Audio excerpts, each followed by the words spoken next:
So good evening, everyone. I'd like to call the Lake Forest Park City Council meeting, regular business meeting to order for Thursday, April 27th.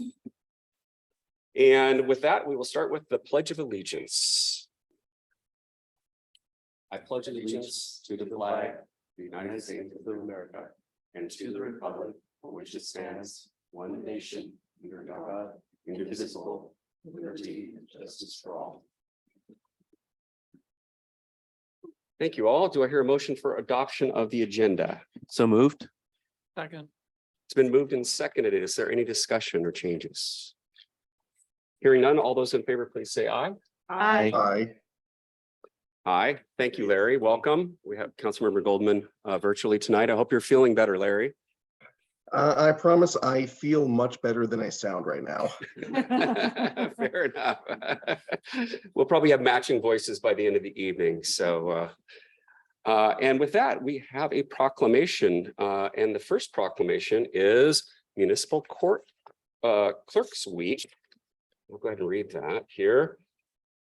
Whereas the office of the municipal clerk, a time-honored and vital part of local government, exists throughout the world, and whereas the office of the municipal clerk is the oldest among public servants, and whereas the office of municipal clerk provides the professional link between citizens, the local governing bodies, and agencies of government at other levels, and whereas municipal clerks have pledged to be ever mindful of their neutrality and impartiality, rendering equal service to all, and whereas the municipal clerk serves as the information center on functions of local government and community, and whereas municipal clerks continually strive to improve the administration of the affairs of the office of the municipal clerk through participation in educational programs, seminars, workshops, and the annual meetings of their state, county, and international professional organizations.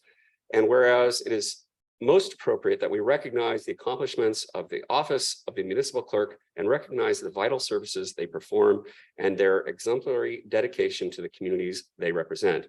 Now, therefore, the mayor and the city council of the city of Lake Forest Park do hereby proclaim April 30th to May 6, 2023 as Municipal Clerks Week, signed as 20th day, April 2023, Jeff R. Johnson, Mayor. And I wanted to say a big shout out to our outstanding municipal clerk, Mr. Matt. Thank you very much for all you do for us. Okay, and with that, we have another proclamation. Let me do a little shuffling, if I may. So this is Affordable Housing Week proclamation. Whereas all people should have access to safe, healthy, and affordable homes within communities that provide opportunity. And whereas the U.S. Department of Housing and Urban Development, HUD, defines affordable housing as housing on which the occupant is paying no more than 30% of gross income for housing costs, including utilities. And whereas the Department of Commerce projects that by 2044, King County needs nearly 200,000 net new housing units for households at or below 80% area median income. And whereas studies have found that each 100% increase in median rent results in a 15% increase in homelessness in metro areas, and a 39% increase in homelessness in nearby suburbs and rural areas. And whereas the COVID-19 pandemic has exacerbated many existing financial constraints for low and moderate income households, and whereas the CDC recognized safe, healthy, and affordable housing within communities of opportunity as key social determinants of health.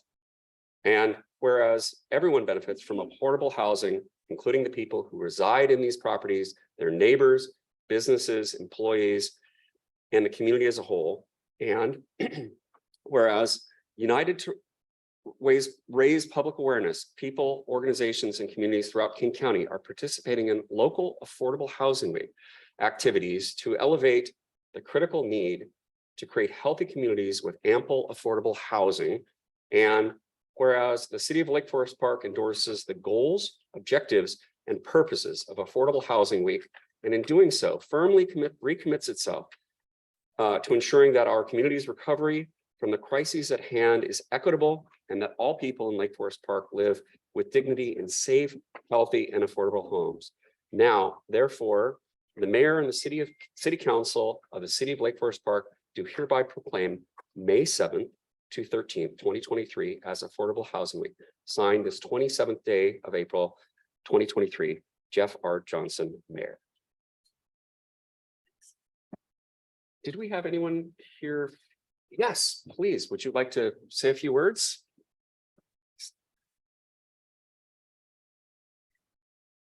Thank you for joining us. Thank you so much. We're also learning how to say whereas so many times. My name is Michael Troyer, and I serve as a volunteer on the Housing and Homelessness Committee for the North Urban Human Services Alliance. And we thank you for proclaiming May 7th to 13th as Affordable Housing Week and for your recognition of the urgent need for affordable homes in our community. As your proclamation states, too many students in our classrooms do not have a stable place to call home, and too many families in our city are struggling just to stay housed. More and more families are considered housing insecure because they're spending more than half of their income on rent and utilities. So our goals for Affordable Housing Week are not only to call attention to the level of need, but also highlight the policy solutions and important work that is currently being done to make a difference. Everyone benefits from affordable housing, including neighbors, businesses, employers, and the community as a whole. How this happens to matter to me is that we have seniors who are finding it difficult right next door to me. Our children aren't able to find a place they can afford to live. And we're just missing all these people in this missing middle. So we ask you to please be bold in your leadership as the city works to implement the housing component of our comprehensive plan and incorporate the recommendations of the Regional Affordable Housing Task Force. NUSHA's committee is hosting an event during Affordable Housing Week entitled Community Land Trusts, a permanently affordable middle housing solution, that we hope you'll be able to attend virtually on Friday, May 12th from noon to 1:30. There's also a great event by the King County Regional Homeless Authority on May 16th at Ballinger Commons. We hope that you will continue to support housing affordability with all the tools available to you. And thank you again for taking the time to issue the proclamation and for your dedication on the issue. Thank you very much, Michael, for joining us. Yes, Sally. Oh, yeah, absolutely. Yeah, Celia had mentioned that. So yes. Well, if you scared, Michael just goes up there and we stand up and make things better. However you would like, we'd be happy to entertain and anything we can do to support your organization. Okay, we'll just go up there. It's easier. It's sort of maybe. Maybe we just, what we could do, why don't we just go out around front and stand up and do it properly here. So. Oh, there's Larry. We'll have Larry in the background. Maybe it's like. Larry's gonna be virtual there and Yeah. very large up there, Larry. Smile. Larry. Thank you. Thanks. Thanks, Mike. Thank you. Thank you, Mike.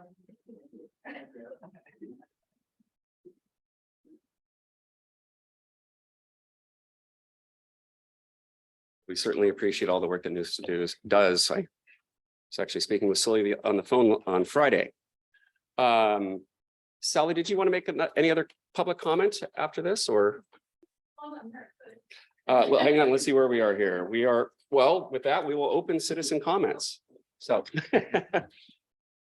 New, isn't it? Yeah, I was supposed to be. Taller.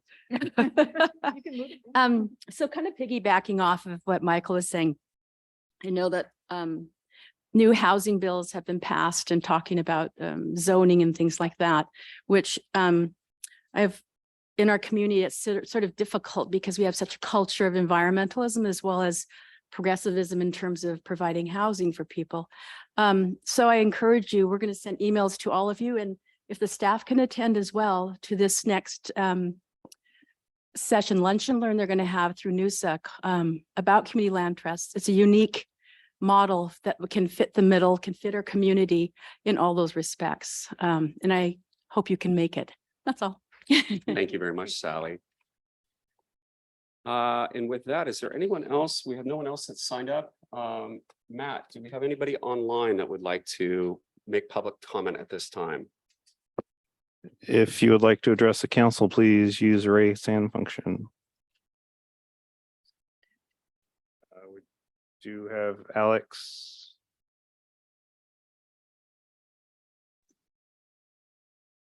Alex is. Hello, can you hear me?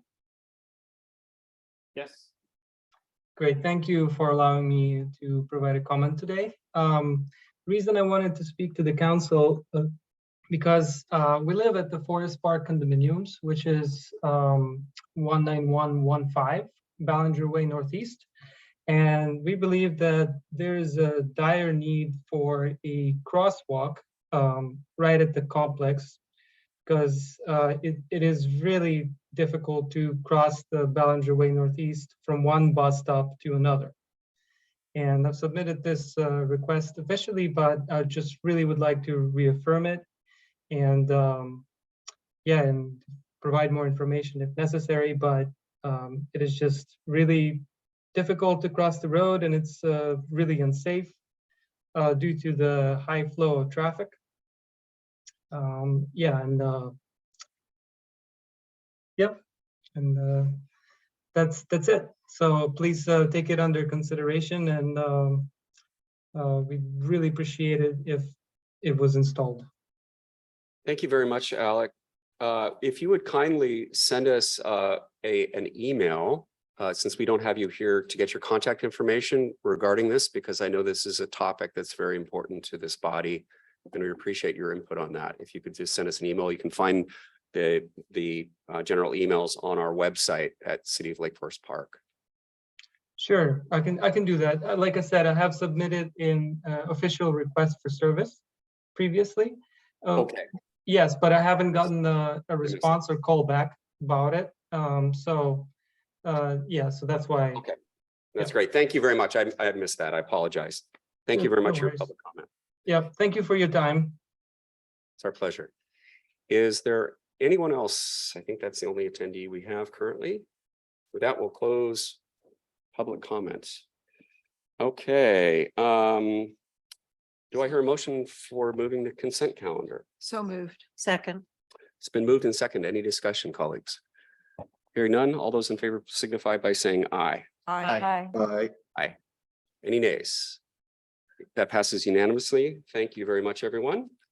And we are on to item number 7, ordinances and resolution for introduction referral. And we're going to be starting with Andy on Mr. Sylvia here on item A, resolution 23-1894, authorizing the mayor to sign professional services agreement with Aspect Consulting LLC for NPDES Municipal Stormwater Program support. Welcome, Andy. Nice to see you. Thank you. It's nice to see you all. Happy to be here. I want to start by just mentioning the items that I have to introduce tonight. I'm intending for, well, I know that especially this one I expect would require several touches. I'm going to be beginning a leave starting next week. That'll be lasting a couple of months of paternity leave. And so I'll try to explain with each of these, like the plan for you know, answering questions and speaking to the items at future meetings, because it kind of, my plan is a little bit different for each one. So I just want to get that out of the way. So anyway, this item is a recommendation to award professional services contract to Aspect Consulting. And the nature of the contract, it's for sort of broad professional support with our NPDES stormwater compliance program. And the I think the thing you may be familiar with or may ring some bells as we discussed it last year is the municipal stormwater permit introduced new requirements in the current term for source control for existing developments. So last year we worked together to well, I had introduced, or I had worked with you all to enact an ordinance establishing the program and inventory of sites that'll be subject to inspection. About 20% of our inventory every year is the plan. And so the consultant that helped us develop that that ordinance and inventory also helped us understand, some options for resourcing the program, like who would we use for inspectors, staff, contractor, combination of the two, and the recommended option and the option that we've sort of been planning to use and was reflected in the funding we requested in our operating budget for this biennium is a contracted approach. So I think the largest single chunk of budget for this contract is for this consultant to help us manage that program. So I mean, that's I think the majority of the level of effort is tied up in actually performing the inspections. There's a large amount of educating we expect to need to do, especially the first time inspectors show up at these folks' doors. And then other just sort of routine program administration. So there's updates that you have to make to the inventory as needed, and that's a few other odds and ends. But so that's one kind of body of work. And then separately, in DPW, we've been trying to, or we've been planning to effectuate a shift in the way that we manage compliance with this permit more broadly by having less of it self-performed and more of it contracted. And the short story there, I'd be happy to, I can talk all day about stormwater stuff, but the short story there is that this really is specialized work. It's become increasingly specialized as the permit has become increasingly demanding and sort of difficult to or just it takes a certain level of expertise to interpret and to manage properly. And we think we can get better use of our time and money by having people who really specialize in just this perform more of that. So so yeah, we had included, by the way, in our, this is explained in the cover sheet, but in our budget request, we had included an allocation for some support with that broader array of services. And so the scope of work that's included here sort of reflects that, sort of a beginning of what we hope will be a sort of shift in this work from us to a contractor. So that's those are kind of the highlight detail. Oh yeah, the contract value is 285,000. That's paid for through a combination of the money we requested in the budget, and it's in the approved budget, and in a capacity grant that Ecology, my understanding is they almost always offer it.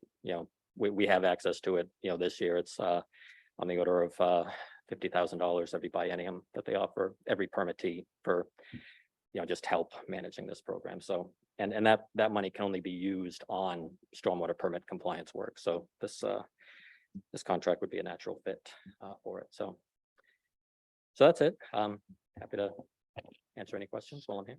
Thank you, Mr. Sylvia. Colleagues, questions? Mr. Furutani. So thank you, Manager Sylvia, for a nice succinct summary of what's going to go on in this particular contract. I did have a question about the it says that sorry, gotta get that back here. Yes, there's going to be screening at up to 12 outfalls or other drainage structures, and then up to 6 samples total for source tracing samples. And I'm wondering, do we know where these are going to be happening? Not yet. That's something that the consultant, we'll be working with them to design or sort of tailor a program to inspect the sites. Well, so first of all the way that these inspections work is we have to get through 100% of our system every 8 years. So there's some work we've documented that we've been to select sites around the city. I think the last 3 years is how long this requirement's been in place. So we know a few sites that we're not planning to go to, and then where within the remainder of the system we'll inspect is to be determined. Okay, so if I can ask a quick follow-up on that. Absolutely. So would it be fair to say that these sites would be along the major streams in our city, or would they be in other places? Yes, that's a safe assumption. That you most typically will conduct the inspections at outfalls, which are places where the stormwater system discharges to a receiving water, usually a stream, sometimes a wetland. Other sort of wet areas defined as receiving waters in the permit. But yeah, but mostly streams. Thank you. Thank you, colleagues. Councilmember Riddle. Thank you. And thank you, Andy, if you don't mind. I was just wondering if you could just walk us through just a little bit more about the evaluation that your department did to determine that we would need to outsource this. And I think I follow you on why we're doing that, but I just would like some more clarity. Is it because we're low on staff, or is it, even if we did have a full staffing capacity, would this still be a good choice? I'm just trying to get a little bit more background. Yeah, it's a good question. I think, yes, right now the challenge is, staffing, like having this large of a responsibility. Like my position is, senior project manager. And so I'm responsible for capital project delivery and, all the, understanding all that it takes to properly, deliver capital projects in this area, which is definitely it's a career, it's its own sort of area of expertise, and it within the sort of scope of my position's responsibilities is oversight and sort of coordination of all the work that's required to comply with the permit. And I mean, I don't think you'll find anyone in other communities that would suggest it's easy, even if you have like a full-time person dedicated to it. But yeah, it's harder, and it's harder, I guess, on an efficiency standpoint to have your attention sort of divided in that many directions. And yeah, it's I think that's I'm speaking for what what inspired me to bring the idea up when I'm talking to the director, and he may have things that appeal to him about the idea, but yeah, it is I have a stormwater management background. I used to be a designer, so I at least speak the language of this stuff. I'm not all thumbs when I'm doing the permit compliance work, but it is very, very specific. The permit is, I never like to say when somebody asks me what the permit requirement is, like try to cite what the requirement is from memory. I'm always seeking to read directly from the document, because it is so prescriptive, so very precise in what it means to comply with each provision. And yeah, I mean, not surprisingly, that this too is in this region its own sort of career specialty. A lot of surrounding communities have surface water program managers or surface water engineers that do just this. And it's I mean, from my perspective, it's easy to see why, because it's very challenging. So yeah, it makes it's difficult to like keep all of that the knowledge that you need to to do that job well and capital project delivery well is a lot. So So it sounds like it's a good fit because it brings in an expertise that we don't have nor have capacity to bring on board internally. And this just makes a lot of sense in that way. yes, Okay. yes, for sure. Thank you. Vice Chair Castleman. Thank you very much. And thank you very much, Andy. And I'm totally on board with bringing in outside consultants. In fact, if my memory serves, because in my first year on council, I think was when we did the last one of these, we had a consultant then too, but I could be misremembering that. But what I would really like for us to just spend a couple of minutes talking about is why we do this and why it's important, because I want the general public to understand too why it is their tax dollars are going to pay a consultant to do this work. And as I read through the scope of work, it's what I see a lot of is the source of potential pollution in our stormwater. And there are a few businesses in Lake Forest Park where that could conceivably be an issue, and I can understand that we want to keep an eye on that. One of the other things I'm curious about is whether some of the measurements that will be taken by our consultants will find, or whether the potential is there for pollution that comes from more residential kinds of activities. And if you could just tell us a little bit about what are we looking for and why is it important? Absolutely. Yeah, I really appreciate that question, especially as someone who, back east, it's interesting out here, stormwater utilities are ubiquitous. Everybody pays a stormwater fee, and in New England, that's actually quite rare. And I spent a lot of time trying to build political support as a lowly staff member for establishing something like that in the community I was working, and spent a lot of time trying to learn about how to better communicate about what the value of all this work is, because it was clear to me, and people who teach these science communication seminars are quite clear in reminding people like me that like nobody cares about the permit. We have to comply. We as staff, we get wrapped up in the permit. It's kind of becomes this like center of our universe. But yeah, for the average person who doesn't like do this work full time, it's kind of compliance with a regulation is not, I don't know, super meaningful. So that's just a kind of a maybe too long introduction to what the point really is, which is we're doing this to protect clean water, to preserve clean water, prevent pollution of this resource that is it's vital to all life, really, wherever you have healthy functioning ecosystems, those rely on clean water.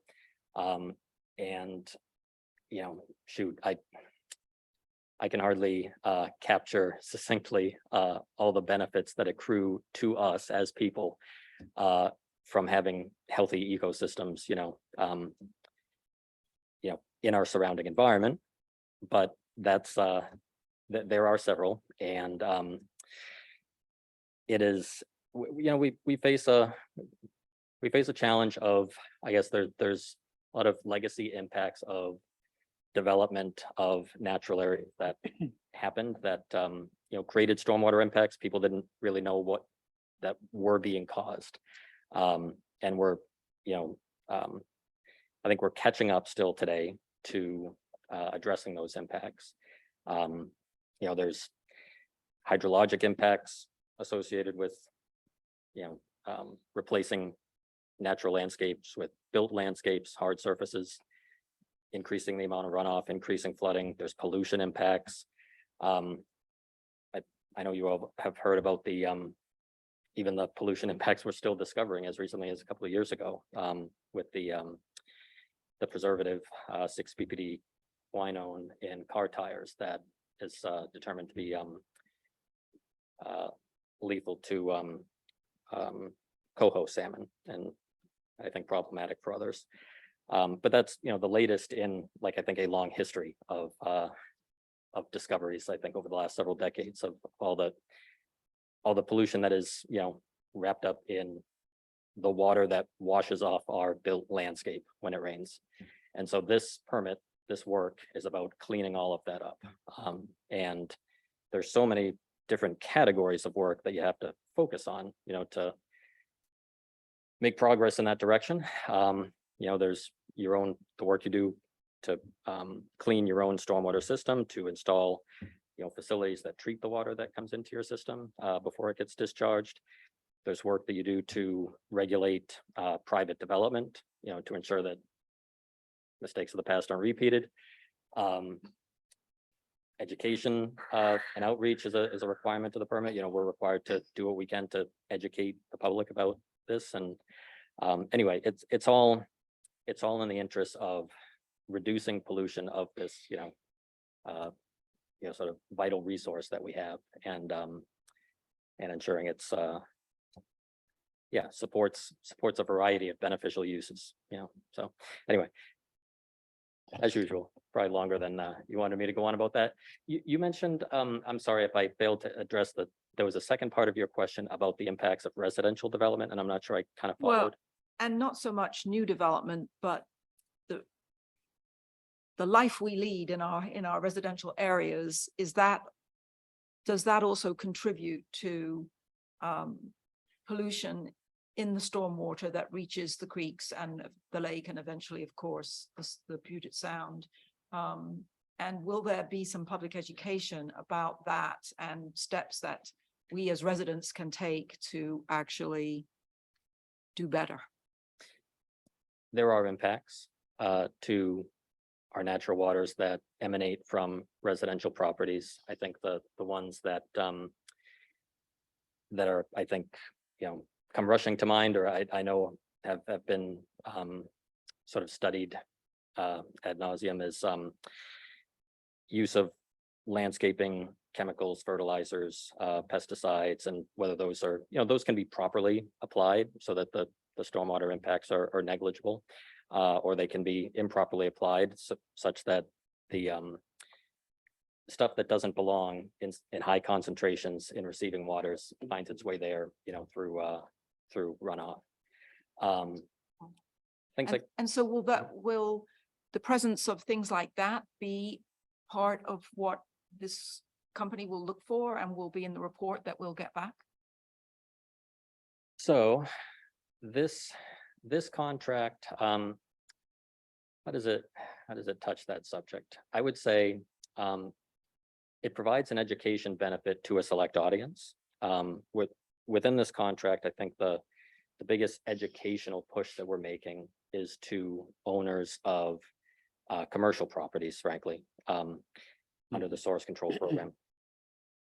The existing requirements that we have in the permit to educate the general public broadly, you know, we have staff, you know, my colleague Corey Roach in DPW does a great job with that. I mean, it's hard sometimes as a public servant, you don't have the biggest, you know, megaphone to get that message out, but yeah, I mean, I wish I had her annual report in front of me, because there's a litany of things that she does throughout the year, you know, to try to hammer that message home. But in fact, I think every newsletter, you know, like that I've ever opened has something in there about educating residents, and usually that is focused on residential type impacts and how to reduce them, like what you can do.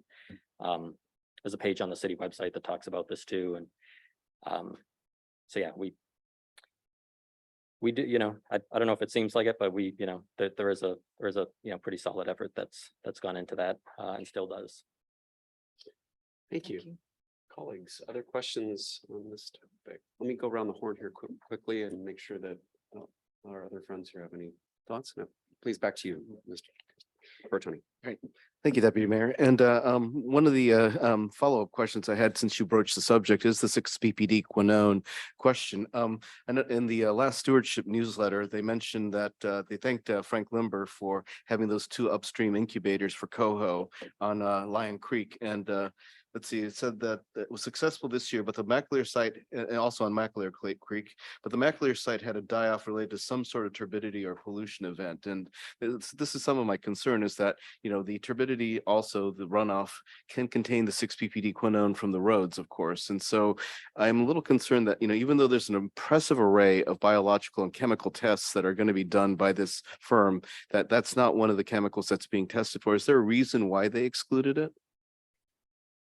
Yes, there's a couple reasons. The first is that, as I understand it, testing for that compound is currently very cost prohibitive. I haven't heard exact numbers. I've just heard it described in, you know, some of the meetings with other coordinators that I attend, you know, bi-monthly, that others have looked at that and found, you know, the cost to be more than they could, you know, justify, you know, for one thing. And then the other side of that is that the stormwater sampling and testing that we may do as part of this contract, and it's kind of a separate explanation as to why I'm describing that in like conditional terms, but like, we may, if needed, do sampling and testing of stormwater so that we can trace and identify the source of a specific illicit discharge. It's work designed to fit a specific permit requirement. And so like the basic idea there is that you have noticed something as an inspector at an outfall that seems like it could be pollution. And, you take a sample and have it tested. And based on what you find, certain compounds are just associated with certain types of activities. And it can kind of help you narrow down where this might be coming from so that you can home in on the source and hopefully eliminate it. With respect to 6-PPD quinone, we know exactly where it's coming from. It's car tires, and that compound is, spread pretty, diffusely throughout the landscape anywhere that cars drive anyway. So it'd be a surprise not to find it, I think, if we were testing for it in most stormwater samples. But, and there's also the problem of these other compounds that we're testing for are sort of common stormwater contaminants. We know how to treat them. And that's another kind of challenge with the 6-PPD quinone is like the state of the, art of how to remove this stuff from stormwater once it gets suspended into it is still very young. And we're, a lot of study happening right now and some insight emerging, but we're, kind of at the starting gate of understanding what to do, to treat it. All right, thanks. Any questions for Mr. Sylvia on this topic, resolution 23-1890? do have one last one if you can indulge me. Absolutely. I waited on this one because basically it's unrelated to my earlier questions. I'm a map guy, right? Okay, so Councilmember Cassover reminded me of the importance of educational outreach, and of course, having the maps on our website available for the public to see is an amazing tool to be able to educate them. And one of the concerns I had was in the scope of work. It has everything but the maps, right? It talks about the standards and about basically what the layers are going to be. But the part that says the maps are going to be available says pending on further funding. Is it going to be a further funding on this contract or a separate one?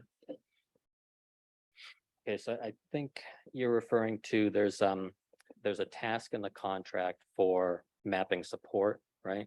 Right. And yeah, so kind of here's the story there. We issued a request for qualifications listing all of the things that, ideally someday we'd like to have support with. And, mapping support, which the permit requires to be GIS based at this point, was one of those categories of work. It is not our most like demanding type of work that the permit requires. Like we have resources that we use to get that work done now. Like I guess we can get by a little better with the systems that we have for mapping currently, whereas some of the other elements of this scope are things that are just a little higher priority, greater areas of need. So we were tailoring what they could do in this scope for a budget figure that I gave them, because I knew, the amount of money that we had available for this. And so whereas I'm with you in loving, maps and sort of embracing and, kind of evangelizing for the benefits of GIS. It's yeah, I guess like objectively for this contract, I couldn't place it, higher than, these other things. Like something had to be kind of scaled down, and that was it. But it is coming at some point. That may be up to you all. I mean. Okay. Okay, that's fair. That's fair. Yeah, so we do have, I will say the mapping that we have of our stormwater system, if this is any, comfort, has like vastly improved, since I've been here. I feel like I've been talking a lot, so I'm so tempted to like launch into an explanation of why that is, and like, but I want to maybe kind of cut myself off here. Stop by sometime. I'll talk your ear off, but yes, I feel it is important. I don't want to ignore it any more than, funding capacity requires me to, so. All right, thanks. Thank you, Mr. Sylvia. I appreciate it. And I'm sure we'll be speaking with you soon. Oh, wait a minute, we are. Resolution 23, unless colleagues, unless you have any other further questions on item A here under 7. Thank you very much, Mr. Sylvia, for your excellent responses and presentation here. Resolution 23, 1895, authorizing the mayor to sign Amendment B to grant agreement with the Washington State Department of Commerce for the Lion Creek SR 104 fish barrier removal project.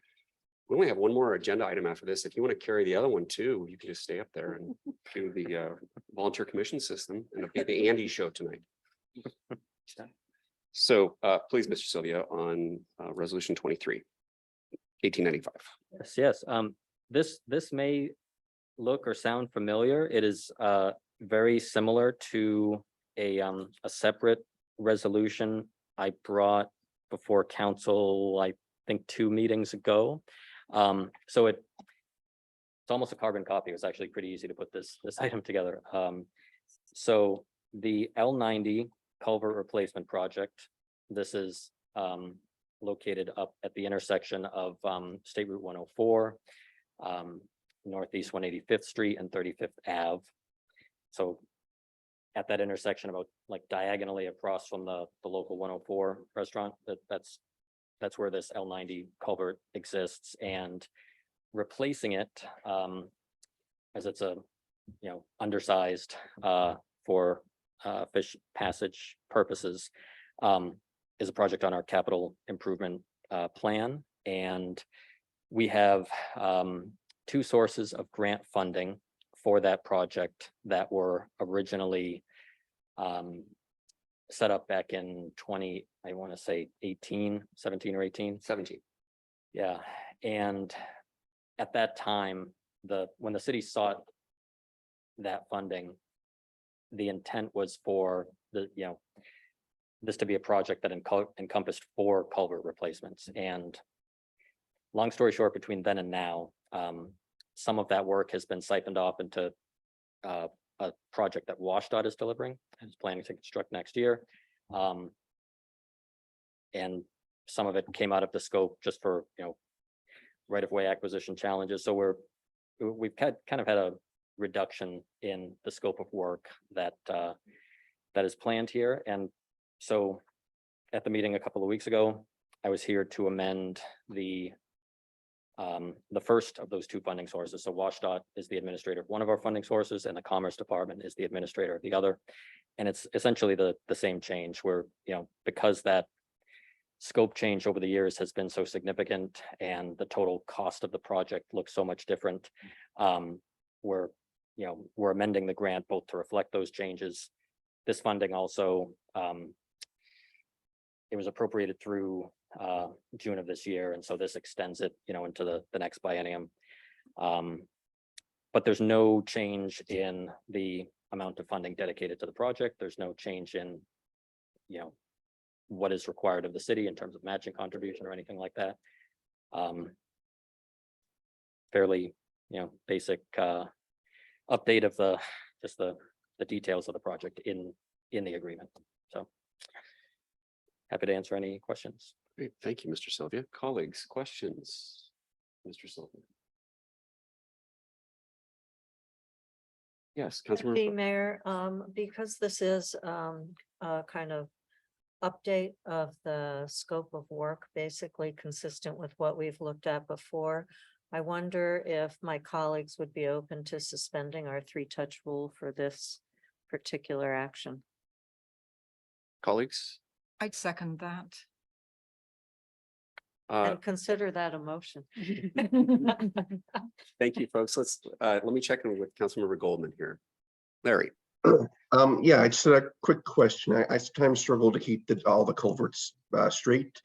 In the capital budget that was passed this year, we earned one, I think, was it a $1.8 million grant? Is that for this culvert? And if so, how would it change, or how does that interact with your proposal?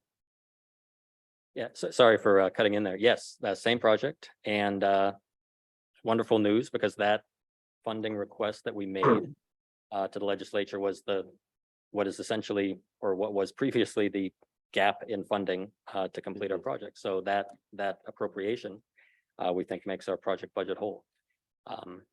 So yeah, it supplements these two existing funding sources and gets us to a fully funded project. Excellent. Thank you, Councilmember Goldman. We have a motion on the table. It's been moved and seconded. Is there any other further discussion on removing the three-touch rule with regards to the modification here? The amendment B to the grant agreement, Washington State Department of Commerce, et cetera, et cetera. Hearing none, all those in favor, please signify by saying aye. Aye. Any nays? The ayes have it. It's unanimously passed there, and I would entertain a motion for adoption of this. Councilmember Bodie. I would like to move the adoption of Resolution 23-1895, authorizing the mayor to sign Amendment B to the grant agreement with the Washington State Department of Commerce for the Lyon Creek SR 104 Fish Barrier Removal Project. I'll second. Colleagues, it's been moved and seconded to adopt Resolution 23-1895. Is there any further discussion? Councilmember Riddle. Just leaping off of Mr. Sylvia's comment, this is fully funded now. And this is a milestone. I think that we should be able to appreciate these. It is hard to get these capital projects funded of this size. And I know that the immense amount of work it went into getting this funding from all the different sources, from all the players, including the legislature. And I just want to recognize that this is a great moment. Let's get this moving forward. Let's get that fish barrier removed, and let's move forward and up the Long Lion Creek to the next Yeah. one. Thank you, You're Councilmember. here. Yes. Any other further discussion? It's been moved and seconded to adopt Resolution 23-1895, authorizing the mayor to sign Amendment B to the grant agreement with Washington State Department of Commerce for Lyon Creek SR 104 Fish Barrier Removal Project. All those in favor, please signify by saying aye. Aye. Any nays? The ayes have it, passes unanimously. Congratulations, staff. Fully funded project. Way to go. Excellent work. Thank you so much, Mr. Sylvia. Thank you. And you're welcome to stay for ordinance 23-1265. No takers. Okay, thank you very much. With that, colleagues, we're going to move on to ordinances and resolutions for action. We have Mr. McLean here on ordinance 23-1265, amending chapter 2.22 volunteer commission system of the Lake Forest Park Municipal Code to allow alternates on boards and commissions. Thank you, Matt. Welcome. You pretty much explained it. That's the ordinance. I'm here for any questions. It's third touch. Councilmember Riddle. Thank you, Matt. I hope I don't throw too many curveballs at you, but I had a couple of questions in how this alternate member section pairs with just the regular membership appointment section. Because in the section prior, there's a note that if a commission seat is not filled by the first day of its term, but is filled within 60 days, it's considered a full term, not a partial term. Is the way this is written for alternate members, does that apply as well? That if they take over within the first 60 days is considered a full term? I would say if it's within the first 60 days, yes, but I would have to ask our city attorney for that. Okay. Reasonable enough, we wouldn't need to adjust the language. Okay. Perfect, thank you. And then I'm gonna assume the same as for my second comment, which is about that the nominations for the mayor would need to be within 60 days of a projected vacancy during a normal application of a full commissioner. I'm assuming that in this case, the mayor can appoint an alternate at any time during the term. And so I just want to make sure that that was also the interpretation for this. Yes, no restriction from when the mayor. Fantastic, thank you. Those are my clarification questions. Yeah, you didn't have your microphone on. Okay, thank you, Councilmember. Colleagues, any other questions regarding of Mr. McLean here on 23/18/95? I'm sorry, 23/12/65. I would entertain him, please. Yes, Vice Chair Kessler. I'd like to make a motion to adopt ordinance 23/12/65, amending chapter 2.22, the volunteer commission system of the Lake Forest Park Municipal Code by adding section 2.22.075, alternate members, providing for severability and establishing an effective date. Second.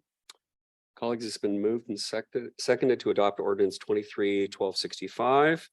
Is there any further discussion? Councilmember Riddle. I just want to recognize the opportunity this provides this community and the mayor to be able to bring on folks onto these commissions and boards so they can be up to speed when they become full members. And what's amazing is that we already have folks who are wanting to get onto these boards that haven't been able to. And so I think this is a wonderful tool to make these boards work more efficiently and function better for our community, and encourages people to get involved in these boards, even if they can't get a full membership yet. So I fully support this action tonight. Thank you, Councilmember. Any other comments? Hearing none, all those in favor of adoption of ordinance 23/12/65, amending chapter 2.22 volunteer commission system of the Lake Forest Park Municipal Code to allow alternates on boards or commissions, signify by saying aye. Aye. Aye. Any nays? The ayes have it. It passes unanimously. Thank you very much, Matt. Really appreciate it. Thanks to the staff for this as well. We do not have anything under council discussion or action. And that takes us to, is there any other business, folks? And then we'll move on to council committee reports. We haven't had any council committee meetings recently. Council member reports. This is a very quiet bunch. Okay, did you want to lead off or? Sure. So since we have met, since we had last council meeting, I've been to a few outside meetings of interest to the body. Metropolitan Solid Waste Advisory Committee.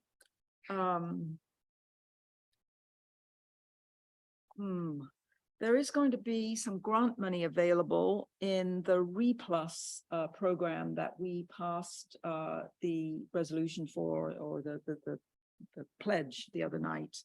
And that's going to be available for anything that promotes what's called the circular economy. And I would think that some of the educational work that is done by Corey in her role would probably be eligible for that. So I hope that the administration takes a look at that and takes advantage of it if that's possible.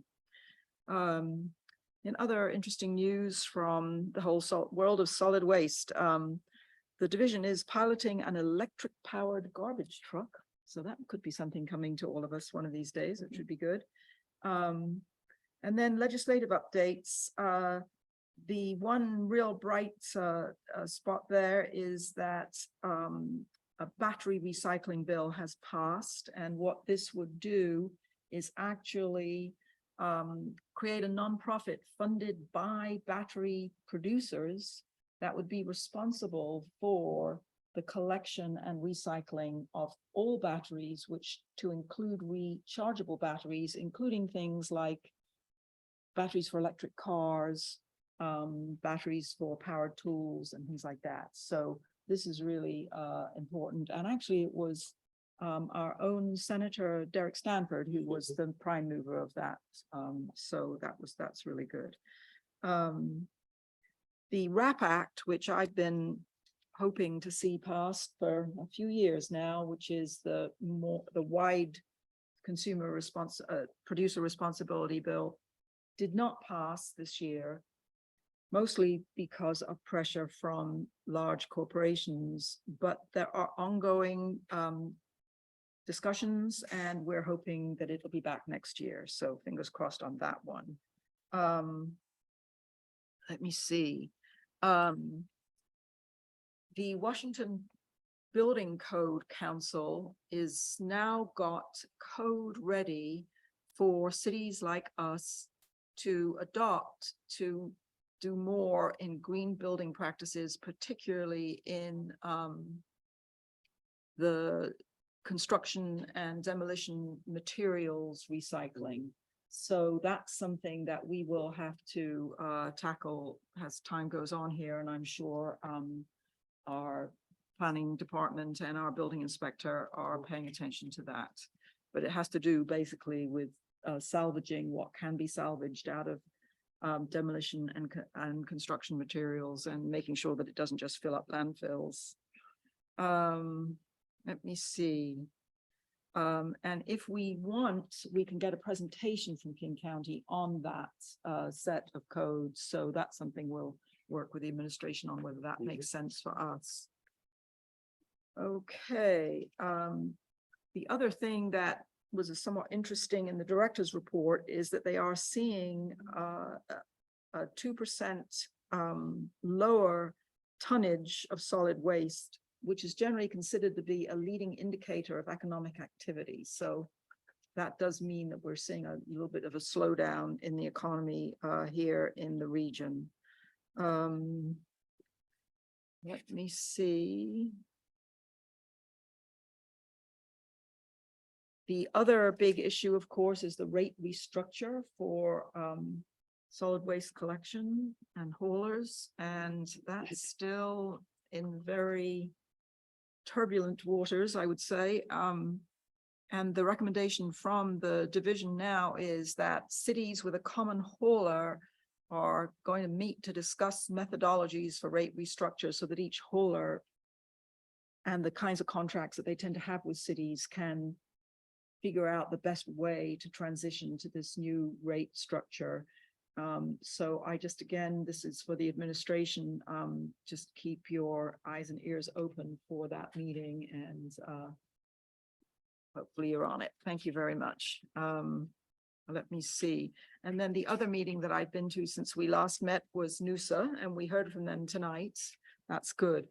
We had a presentation from the new president of Shoreline College, which is the community college that serves our city as well as Shoreline.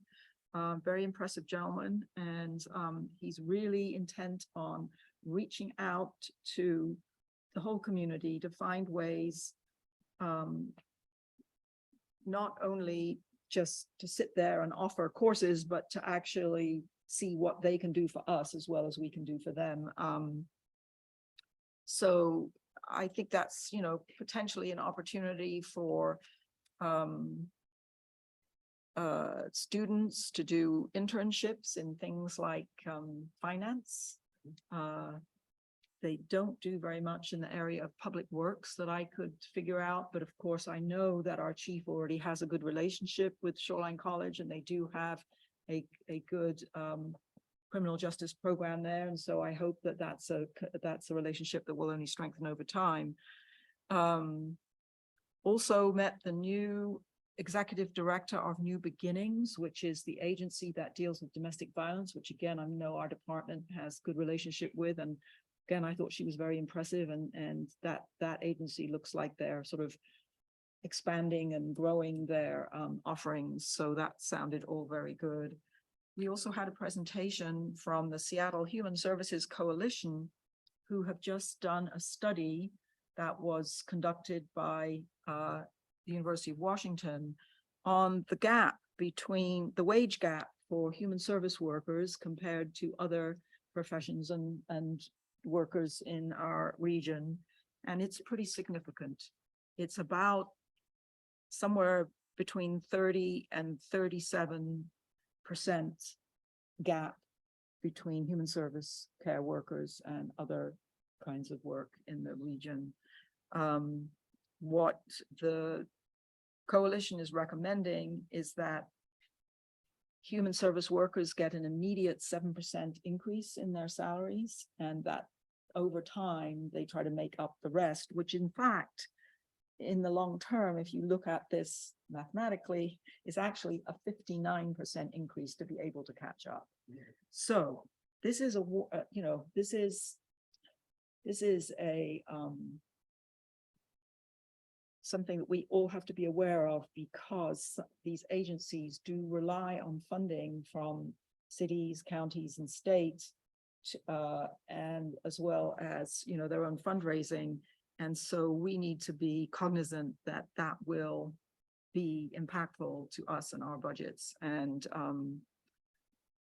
that's a pretty hard thing to think about given our own budget woes, but it is really a great concern because the burnout rate and the turnover in human service workers is really significant. And it means that the quality of service is really impacted. And so it is not an insignificant issue. So I just want to impress that on my colleagues. And especially as we are growing our mental health services around the county these days. So anyway, it was a bit of a sobering presentation. So that's it for now. Thank you. Thank you very much, Philippa. Colleagues, any other council member reports? Okay, city administrator report. Mr. Hill, you have anything that you wanted to share with us in addition? Well, seeing as I think you've noticed that the CA report this week was the PD report, I thought I better bring you a few items. We're going to do better next time, trust me. And since Andy's still here, I'm going to embarrass him a little bit, but this culvert funding that we just got, there was a lot of misinformation last minute in Olympia that we had to overcome. And if it weren't for Andy's expertise in digging through all the documents to tamp down that misinformation to get the correct information, we wouldn't have the funding today. So I know Jeff's already thanked him. And I may have been remiss in doing that, but it takes a team. And so we got a good team. Councilmember Bodie had a question. That's okay. Could you just give us an update as part of your report on the meetings with Sound Transit? Just Yep. the latest. Thank you. I've got that down here. Thank you. That's so good. But first, let's talk about the legislature, and I like to call it the Blaken decision. We've been furiously, cities have been calling one another, emailing one another. Today, we are in receipt of the ordinance that Kent is drafting for their council's consideration. And I think the chief and I could tell you, all the ordinances we've looked at so far, this seems like the best one.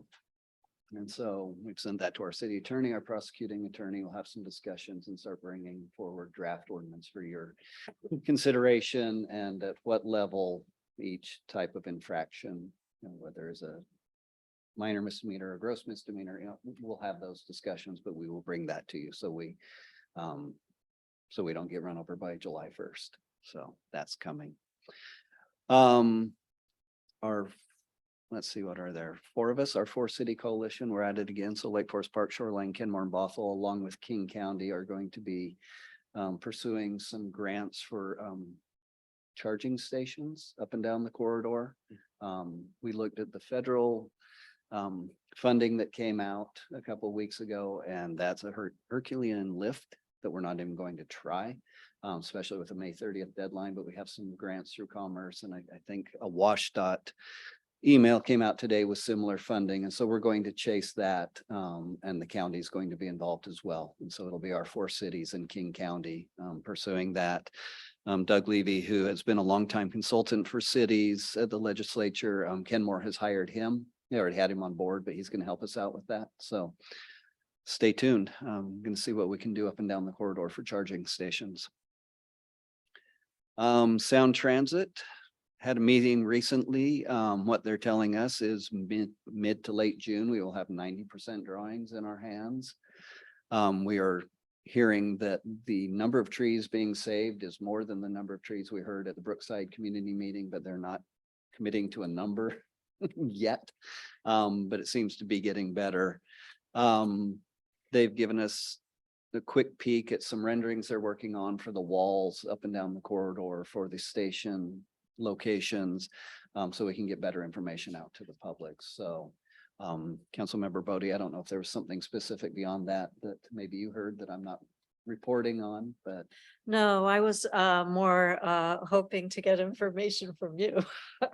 So looking at some of the issues that we had involving the trees, the retaining wall and the station at 165th.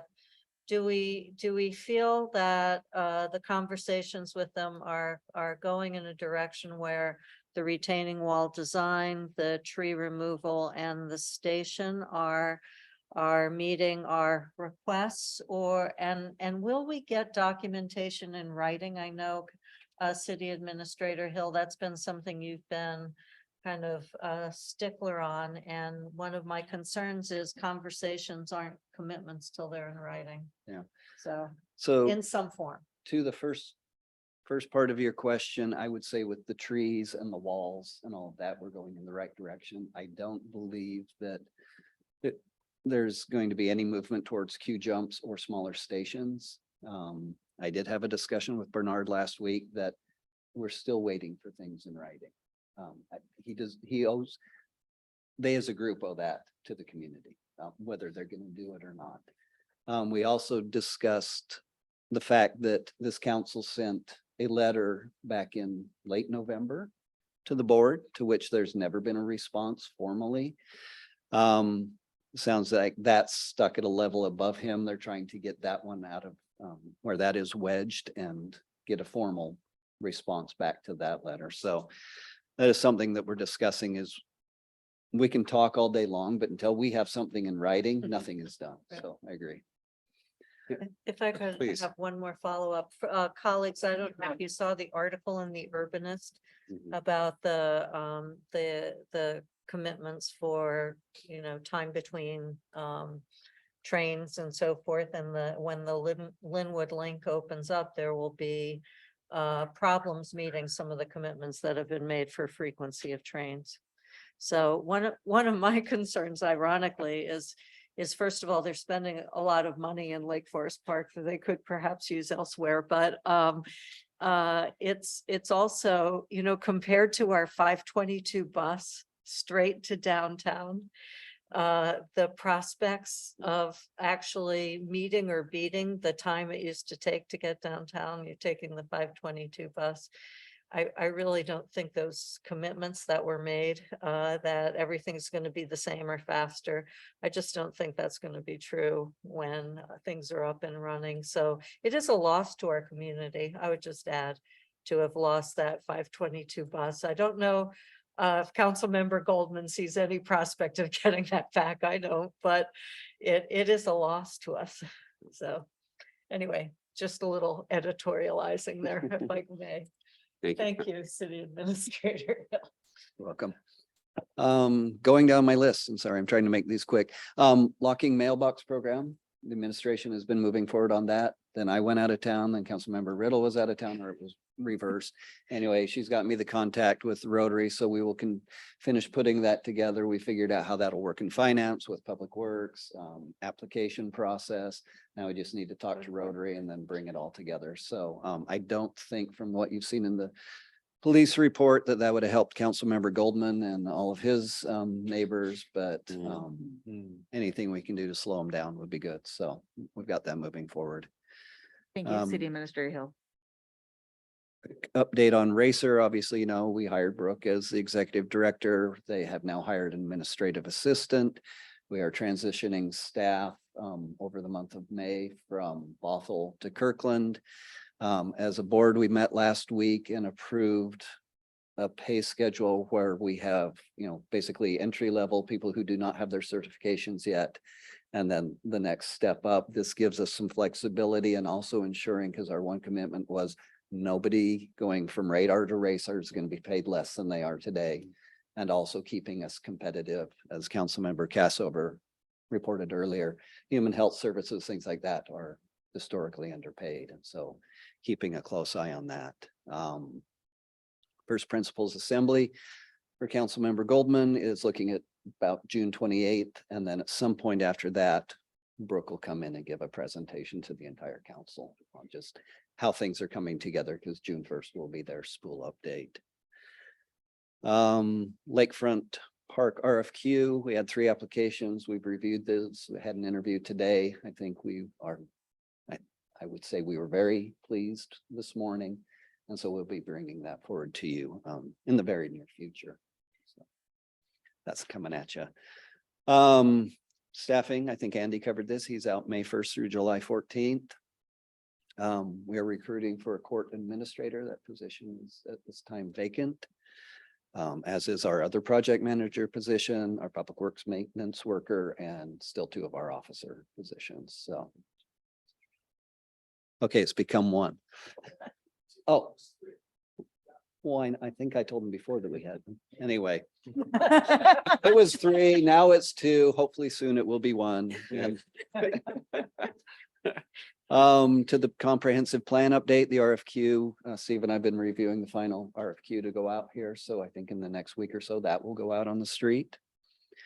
And then last item I have for you, I met with Connections Health today. They're in town having community meetings in Kirkland, looking at their site. Things are moving forward. It's kind of looking first half of 2024 when they'll be up and operational. They have a contractor.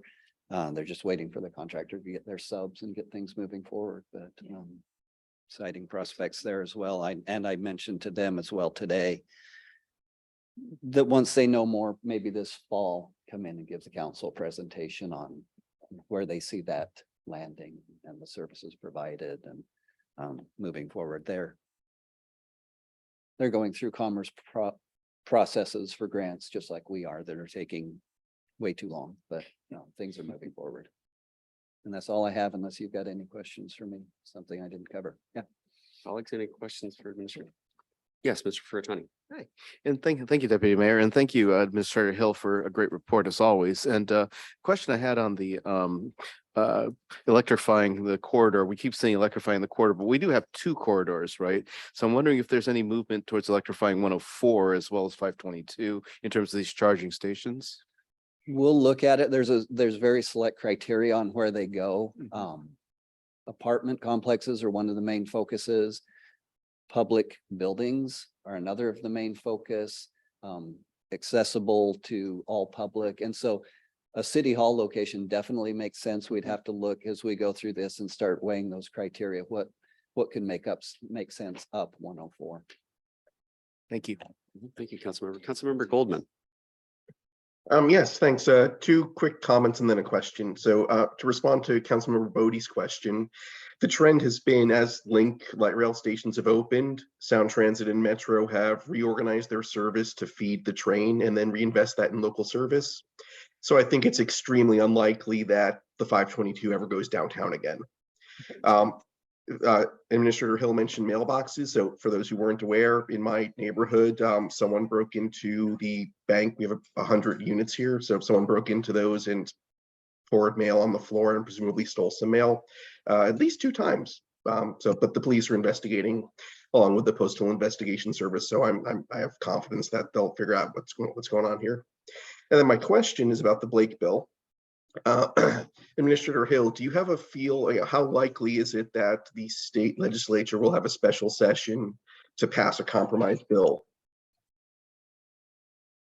I didn't bring my tea leaves tonight, and I looked in all seriousness, just what I saw in the Seattle Times today is the governor is asking them to come back together, but the statement was this summer, and that if you read that, that would mean that probably that would be after the deadline of July 1st. So we're going to go ahead and just move. I'm not going to sit around and wait for them.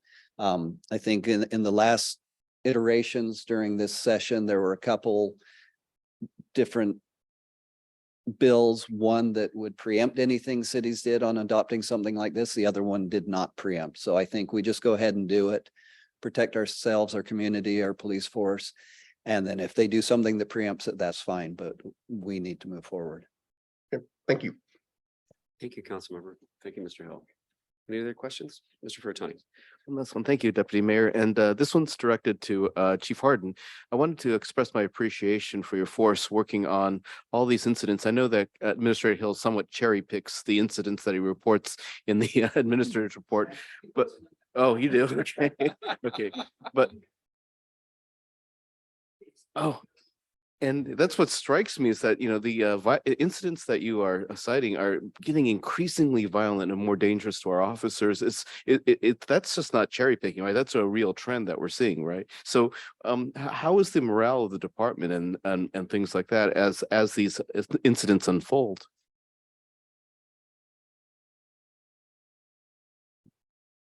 Okay, so the morale of the department, you have to understand that the type of people that we have love doing this job. So it's good in that facet. They love, you know, going after crime and doing those kind of things. That's their job. They love doing that. The part that is not great is when you're almost getting run over by a car and your partners are seeing that and you get this sense of fear that you're going to get hurt. That's not good. That's stressful. So for a couple of days there, it was a little touch and go for the officers because they know how dangerous it is, especially for Officer Benjamin. And the ironic thing is I showed you a video that was kind of choppy the night before. Then the next morning, this incident happened. And this one, the video is amazing because he drove directly at the officer, and the space between the two cars is he could have taken his legs out. And thankfully he is okay. So it has been increasing. I've been asked this question before. Our city has always had these type of incidents, but it's 1 or 2, 3 a year. Now it seems like it's 1 or 2, 3 a month. So it's increased. It hasn't changed that these things happen. It's that the frequency has happened. And it is tough. There's a lot of things I don't put in the CA report because we don't have a lot of time to devote to this. And I'm just trying to get a message out that this is what's going on. Second thing for Councilmember Goldman, the crazy thing is my officers know where all these locations are, and they've been doing these extra patrols. And that particular night, Sergeant Becker, he was so mad. He hit 9 different locations all night long where he was doing surveillance. And he gets to your location 2:30 in the morning. It was just like, are you kidding me? And they had hit it. There's only 2 officers working, and he's out trying to do this surveillance, and he had popped over. I saw all the incidents. I was like, what did you guys do last night? Because they were hitting so many different places trying to see if they can catch who it was. And he told me this walking into shift today, that he was so mad because he gets down to 12 degrees north and just missed him. So it's frustrating, but we are working on it. And my officers are amazing. They figure out how to find these people. They did it the other day with a vehicle prowl. I can go on and on. I'd rather go home. So hopefully that answered your. Vice Chair Cassover. Thank you. And I know you want to go home, and I'll make this quick. And it ties together the question that Councilmember Goldman had about the Blake decision with what we're seeing on the streets. And my observation is that fentanyl is a key issue in a lot of the incidents that are happening, and that we need tools to deal with that. And it's a new and more dangerous situation than we have seen in many, many years. Would that be true? I would agree with everything except the new part. That's more frequent is the new. Again, we've seen fentanyl for years, way before COVID, and we dealt with it because it's very scary. It's they say 1,000 times worse than meth, or more effective, I guess, if you want to say that. But you can get it breathing it in on your skin. It's dangerous. When I was watching Bellingham's ordinance change, the chief had talked about a 15-year-old and a 5-year-old that overdosed. How does a 5-year-old overdose? Probably because of a situation where you've got some kind of contact going on. There will be a day when we talk about this ordinance wise. We are not wanting to put people in jail for possession of drugs or being on drugs. But I look at it that fentanyl in particular, but all of these are poison, and people are putting poison in their system, and we'd rather that stop and get help. And the fentanyl is a major problem, but now it's so much cheaper, it's so much easier, so much more available, and more frequently now. And that's what we're seeing. Thank you. Well, thank you, Chief, for all that you and your department do for all of us. Colleagues, any other questions for Mr. Hill? And with that, we have we're going to adjourn to an executive session, potential litigation per RCW 42.30.110 parens 1 parens I. And I'm assuming we're not expecting any decision or any action after that. And how much time are we looking for? 30 minutes. Okay, thanks, everybody. We'll see you downstairs. Just check on the little one. Are we going downstairs? I'm assuming we're. Yeah, downstairs. Okay, I gotta check on the monkey here. She's very quiet.